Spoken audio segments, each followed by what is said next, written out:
Hello students.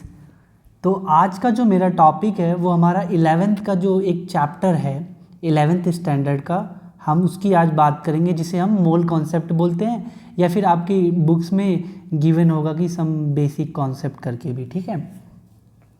तो ये जो मोल कॉन्सेप्ट है ये फर्स्ट चैप्टर आता है हमारा किसमें, केमिस्ट्री में। तो इसमें हम लोग किसके बारे में बात करेंगे, इसमें हम देखेंगे कि एक्चुअली में केमिस्ट्री क्या है। तो हम मैं इसके सब टॉपिक्स लिख देता हूँ कि हम कैसे कैसे इसको पढ़ने वाले हैं, ठीक है। तो मैं इसके सब टॉपिक्स लिख देता हूँ कि कैसे हम इस चैप्टर को कंप्लीट कर रहे होंगे, ठीक है। तो कैसे कवर करेंगे, सबसे पहले मैं जो आप लोगों को चीज़ बताऊंगा, पहला जो, क्योंकि अभी सभी बच्चे नए हैं 11th क्लास में, तो उन्हें तो यही नहीं पता कि what is chemistry, chemistry actually में है क्या, ठीक है। तो पहला क्वेश्चन तो यही अराइज होता है कि व्हाट इज़ केमिस्ट्री। तो हम सबसे पहले जानेंगे कि केमिस्ट्री होती क्या है एक्चुअली में, और किस किस तरीके से कंपाउंड क्या होते हैं, मॉलिक्यूल क्या होते हैं, और ये क्या, क्यों हमें इसकी ज़रूरत पड़ी पढ़ने की, अगर इसे हम पढ़ेंगे तो क्या इसके फ़ायदे हैं और क्या इसके नुकसान हैं, ठीक है। फिर उसके बाद हम लोग देखेंगे कि व्हाट इज़ मैटर, जो कि हम पहले 9th क्लास में भी पढ़ चुके हैं 10th में, बट एक बार हम याद करेंगे कि मैटर एक्चुअली में होता क्या है, और उसको हमने 2 पार्ट्स में डिवाइड किया है। कौन कौन से हमारे वो पार्ट्स होंगे, एक होंगे वो जो हमारे मिक्सचर होंगे, ठीक है, जिसमें मिलावट होगी, जिसे हम मिक्सचर बोलते हैं, और कुछ होंगे जो प्योर होते हैं, है ना। तो जो मिक्सचर होंगे उनको हमने फर्दर कितने 2 पार्ट्स में डिवाइड किया हुआ है। अब वो जो मिक्सचर है वो कैसा हो सकता है, हमारा होमोजीनियस हो सकता है, और या फिर हमारा क्या हो सकता है, हेट्रोजीनियस हो सकता है। हमारे जो प्योर सब्सटेंस है वो भी 2 टाइप्स की हो सकती हैं, या तो क्या हो सकता है, वो हमारे कंपाउंड्स हो सकते हैं या फिर हमारे एलिमेंट्स हो सकते हैं, ठीक है। या तो हमारे एलिमेंट्स होंगे या हमारे कंपाउंड्स होंगे। तो इसका मतलब आपको दिख रहा होगा साफ साफ, जो हमारे एलिमेंट और कंपाउंड्स होते हैं वो प्योर होते हैं, और मिक्सचर क्या होते हैं, ये सब हम डिटेल में बाद में देखेंगे। बस अभी मैं ऊपर ऊपर का आपका सब टॉपिक्स बता रहा हूँ कि कैसे हम अपना चैप्टर कवर कर रहे होंगे, ठीक है।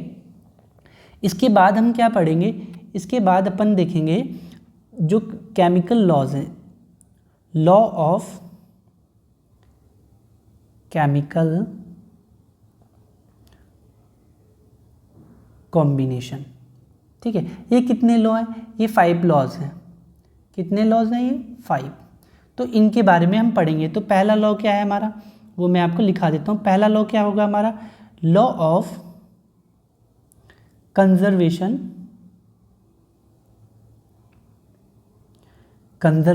ऑफ मास, ठीक है। तो पहला हम लॉ की जिसमें बात करेंगे, लॉ ऑफ कंजर्वेशन मास की बात करेंगे। सेकंड जो हमारा लॉ होगा, लॉ ऑफ कांस्टेंट कंपोजिशन वाला होगा, ठीक है, कांस्टेंट कंपोजिशन वाला, ठीक है। थर्ड जो लॉ की हम बात करेंगे वो क्या होगा, लॉ ऑफ हमारा क्या होगा, मल्टीपल प्रोपोर्शन वाला होगा, ठीक है। मल्टीपल प्रोपोर्शन, इधर एक मिनट, ठीक है। उसके बाद हम फोर्थ लॉ की क्या बात करेंगे, जो हमारा फोर्थ लॉ आएगा वो हमारा लॉ ऑफ इक्विवेलेंट होगा,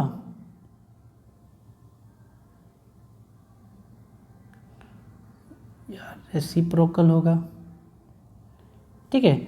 और इसी के अगर और हम देखें तो और भी इसको क्या बोलते हैं वो भी मैं आपको लिखा देता हूँ। इसको हम कंबाइनिंग भी बोलते हैं, कंबाइनिंग प्रोपोर्शन को, ठीक है। और जो लास्ट हम लोग लॉ पढ़ेंगे वो पढ़ेंगे हम गैलुसॉक लॉ, ठीक है। गैलुसैक्स लॉ पढ़ेंगे हम,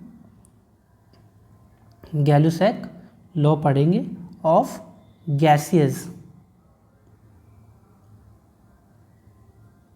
गैसियस वॉल्यूम, ठीक है। तो आप ये देख रहे हैं जो 5 लॉ होंगे ना अपने, तो उसमें से क्या होंगे, ये जो शुरू के हमारे 4 लॉ होंगे वो क्या होंगे, वो डिपेंड करेंगे रिलेटेड टू मास। वो किस पे करेंगे, रिलेटेड टू मास पे होंगे। और जो हमारा जो 5th वाला होगा वो किसको डिपेंड करेगा, वो रिलेटेड टू वॉल्यूम, है ना। ये किस पे डिपेंड करेगा, वो रिलेटेड होगा, related to volume of reacting gas पे डिपेंड करेगा, ठीक है। ये 5 लॉ पढ़ेंगे। उसके बाद हम क्या पढ़ेंगे, इसके बाद हम देखेंगे डाल्टन्स लॉ के बारे में कि डाल्टन्स लॉ क्या है। इन्होंने एक एटम के ऊपर बहुत बड़ी थ्योरी दी थी, तो इसका नाम है डाल्टन एटॉमिक थ्योरी। तो इन्होंने क्या बताया एटम के बारे में, वो सबसे पहले डाल्टन ने हमें बताया।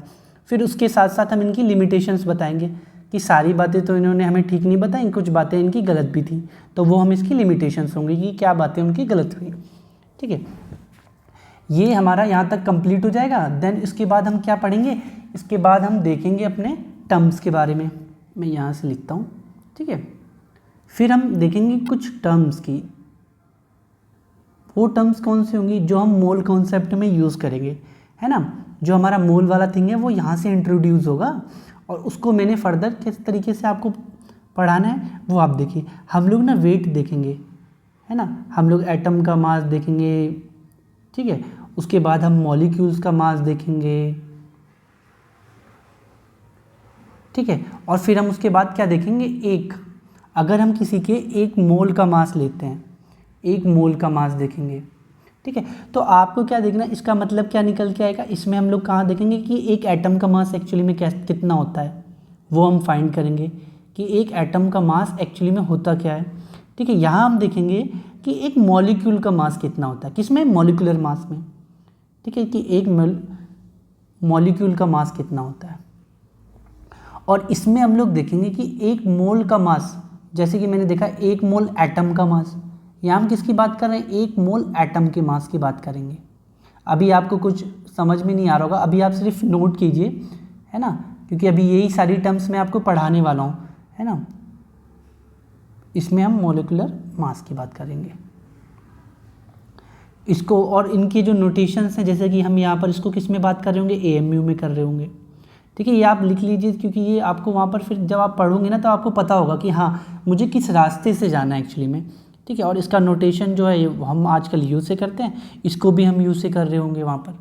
और ये जो दोनों हैं, इसका जो हमारा बनेगा, इसको हम क्या बोलेंगे, इसको हम ग्राम, जो अभी हम पढ़ेंगे ग्राम, इसको ऐसे लिख देता हूँ मैं, इसको हम बोलेंगे ग्राम एटॉमिक मास। ठीक है, ग्राम एटॉमिक मास यहाँ हमारा इंट्रोड्यूस हो जाएगा, और यहाँ पर इसके लिए क्या होगा, हमारा ग्राम मोलिकुलर मास। ठीक है, और हम इनको रिप्रेजेंट कैसे करेंगे, ये जो पूरी टर्म्स होगी ना, इनको हम ग्राम से रिप्रेजेंट करेंगे। आप समझ रहे हो, ये सारे जो होंगे वो ग्राम से में होंगे। कौन से वाले, जो मोल वाले थिंग होगा। ठीक है, आपको मोटा मोटा समझ में आ रहा होगा कि हाँ हम कैसे कैसे अपने रास्ता कंप्लीट करेंगे। उसके बाद कुछ और भी टॉपिक्स हैं, उसके बाद हम क्या पढ़ेंगे, इसके अलावा कुछ टॉपिक्स हैं जो रह जाएंगे, जिनको हम इंडिविजुअल पढ़ेंगे। कुछ टर्म्स लाइक हमारा एवरेज मास क्या होगा, फिर हम देखेंगे कि एवरेज एटॉमिक मास क्या होता है। ठीक है, एवरेज एटॉमिक मास क्या होता है, हमारा मोलर मास क्या होता है। ठीक है, और फिर हम देखेंगे कि हमारा फॉर्मूला मास क्या होता है। ये सारी बातें भी हम इसके अंदर ही कर रहे होंगे। ठीक है, और फिर हम इसके बाद देखेंगे एक परसेंटेज, हम देखेंगे परसेंटेज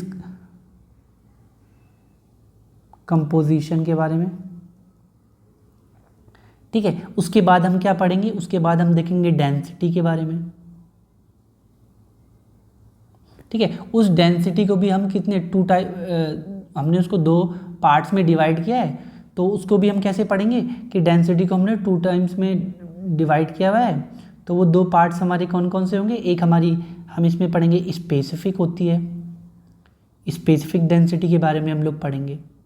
ठीक है, और एक हमारी जो डेंसिटी होगी वो हमारी क्या होगी, वेपर डेंसिटी के बारे में हम बात करेंगे। ठीक है, अब उसके बाद हम क्या पढ़ेंगे, ये हमारा जब कंप्लीट हो जाएगा उसके बाद हम देखेंगे हमारे जो मोल कॉन्सेप्ट हमने जो पढ़ा है उसको हम सॉल्यूशन में लगाएंगे। Mole concept in solution. ठीक है, तो हम वहाँ पर ना जब मोल कॉन्सेप्ट इन सॉल्यूशन लगाएंगे ना, तो हम डिफरेंट 8 टर्म्स पढ़ेंगे। क्या क्या पढ़ेंगे इसमें हम मोलैरिटी पढ़ेंगे। इसमें हम सबसे पहली जो चीज़ पढ़ेंगे वो क्या पढ़ेंगे, हम इसमें मोलैरिटी पढ़ेंगे, मोलैरिटी के बारे में कि मोलैरिटी क्या होता है। फिर हम देखेंगे मोलैलिटी क्या होता है, ठीक है। फिर हम देखेंगे कि नॉर्मेलिटी क्या होता है। उसके बाद हम लोग देखेंगे कि फॉर्मेलिटी क्या होता है, ठीक है। और ये वो वाली फॉर्मेलिटी नहीं है जो हम लोग करते हैं, ये हमारी जो केमिस्ट्री वाली फॉर्मेलिटी है वो दूसरी होती है, कभी आप लोग सोचें कि वही वाली है। देन उसके बाद हम पढ़ेंगे कि मोल फ्रैक्शन क्या होता है, ठीक है। उसके बाद हम देखेंगे कि मास फ्रैक्शन क्या होता है। दोनों में बहुत ही छोटा सा डिफरेंस है, उसको हम लोग पकड़ेंगे कि कहाँ पर क्या चेंजेस है, क्या इन दोनों में डिफरेंस है। उसके बाद हम लोग मास परसेंटेज देखेंगे, ठीक है। और लास्ट में हम लोग देखेंगे किसके बारे में, हमारा पीपीएम यानी कि पार्ट्स पर मिलियन, ठीक है। तो उसके बाद हमारा जो लास्ट बचेगा, उसके बाद हम लास्ट चीज़ बस देखेंगे वो और लिख लीजिए हमारा क्या होगा। उसके बाद हम लिमिटिंग एजेंट पढ़ेंगे, क्या पढ़ेंगे, लिमिटिंग रिएजेंट। और उसी के साथ साथ हम और क्या पढ़ेंगे, एक लास्ट चीज़ परसेंटेज यील्ड। और इसी तरीके से हमारा पूरा जो चैप्टर होगा वो इस तरीके से कंप्लीट हो रहा होगा, ठीक है। तो मैंने अभी तक जो आपको बातें बताई शुरू से लेके एंड तक, उसको आप क्या करोगे, सारा नोट करोगे अपनी नोटबुक में बहुत अच्छे से, ठीक है। क्योंकि क्या है ना कि अगर आपको स्टार्टिंग से ये सब चीज़ें मैं बता रहा हूँ ताकि आपको कोई डाउट ना हो। एक्चुअली में अगर मैं ये रोड मैप जो मैंने बनाया मेरा, उसके पीछे रीज़न ही यही है। लेट सपोज़ क्या होता है ना कि अगर हमें स्टार्टिंग का पॉइंट से लेके हमें सब लेट सपोज़ यहाँ तक जाना है, ठीक है। हमारा स्टार्टिंग पॉइंट ये है स्टार्ट, और ये हमारा क्या है फाइनल डेस्टिनेशन। तो अगर हमें रास्ते का पता होगा ना कि कैसे कैसे जाना है तो वो बहुत इजी हो जाएगा। जैसे कि हम पहले क्या जानेंगे, केमिस्ट्री क्या होती है, पहला स्टेप हमारा होगा केमिस्ट्री क्या जानते, फिर मैटर क्या होती है।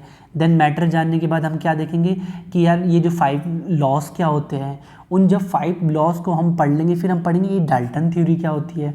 जब वो डाल्टन थ्योरी हमें समझ में आएगी देन उसके बाद हम टर्म्स पढ़ेंगे, मोल कॉन्सेप्ट वाली टर्म्स पढ़ेंगे कि एटॉमिक मास, मोलिकुलर मास, 1 मोल का मास क्या होता है। जब वो सब हमें समझ में आएगा तो हम परसेंटेज कंपोजिशन पढ़ेंगे। देन वो जब हमें समझ में आएगा तो डेंसिटी जानेंगे कि एक्चुअली में डेंसिटी 2 ही टाइप की क्यों होती हैं, वो सारी बातें हम पढ़ेंगे।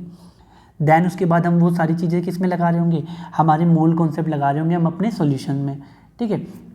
तो वो सारी चीज़ें हम लगा रहे होंगे।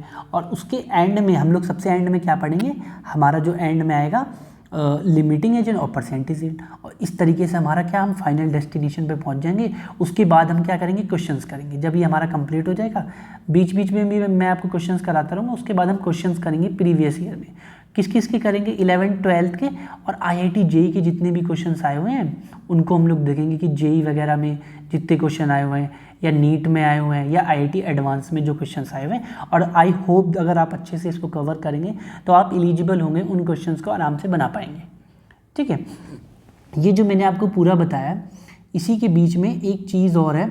जब हम यहाँ पढ़ेंगे ना, एक चीज़ और आप यहाँ पर नोट कर लेना, यहाँ पर नहीं, अगर आप यहाँ पर जैसे मैंने परसेंटेज कंपोजिशन बताया ना डेंसिटी से पहले, तो उसके बाद ही आपको क्या करना होगा ना, यहाँ पर हम लोग क्या एम्पेरिकल फार्मूला के बारे में बात करेंगे। क्या बात करेंगे, एम्पेरिकल फार्मूला। एम्पेरिकल फार्मूला क्या होता है, ठीक है, एम्पेरिकल फार्मूला। और क्या देखेंगे, मॉलिक्यूलर फार्मूला में रिलेशनशिप, ठीक है। एक सेकेंड यार, ठीक है। तो इसमें क्या हम देखेंगे, मॉलिक्यूलर फार्मूला, और इनमें रिलेशन देखेंगे और कैसे फाइंड करते हैं ये सब भी देखेंगे। तो मुझे लगता है कि आप सब ने नोट कर लिया होगा, अच्छे से नोट कर लीजिए। तो आज मैं सिर्फ मैंने सब टॉपिक्स ही बताए हैं आपको। बट जैसे ही मैं नेक्स्ट लेक्चर में आऊँगा आपके पास, ये हमारा पहला लेक्चर कंप्लीट हो गया, जैसे ही मैं नेक्स्ट लेक्चर में आऊँगा ना, तो क्या करूँगा कि मैं आपको ना सारी बातें पहले स्टार्टिंग से चलेंगे। हम लोग कहाँ से शुरू करेंगे अपना topic, what is organic chemistry से। तो यहाँ से हमारा शुरुआत होगा। उससे पहले जब आप जब नेक्स्ट क्लास लेना, एटलीस्ट आपको ये जो पूरा चार्ट है मैंने आपको बताया ना कि कैसे हम स्टार्ट करेंगे, कैसे फाइनल तक पहुँचेंगे, ये सारी आपको टॉपिक्स एटलीस्ट ऊपर से याद होने चाहिए कि हाँ इसके बाद हम ये पढ़ेंगे, सर ने बोला ये पढ़ेंगे, देन इसके बाद ये पढ़ेंगे, इनको इतने पार्ट्स में डिवाइड कर रखा था। इतना मोटा आपको आइडिया होना चाहिए, ठीक है। अगर आपको टर्म्स भी आती होंगी ना तो आपको बच्चे क्या होगा ना कि बहुत आसानी होगी। जब मैं कोई चीज़ बता रहा हूँ आपको पहले से पता होगा कि हाँ मिक्सचर को 2 पार्ट्स में डिवाइड कर रखा है। और आप खुद से सोचो कि कितने पार्ट्स में, 2 ही में क्यों किए हैं। बहुत सारे क्वेश्चंस आपके माइंड में आएंगे कि प्योर मतलब क्या, मिक्सचर मतलब क्या, केमिस्ट्री मतलब क्या। तो वो जब क्वेश्चन आपके माइंड में क्लिक करने लगते हैं और मैं कोई चीज़ आपको पढ़ाऊँगा ना तो वो बहुत अच्छे से कैच होगी, देन आप ईजिली चीज़ों को समझ पा रहे होंगे। ठीक है, तो आज के लिए इतना ही है, मिलते हैं नेक्स्ट लेक्चर में। ठीक है, बाय बाय।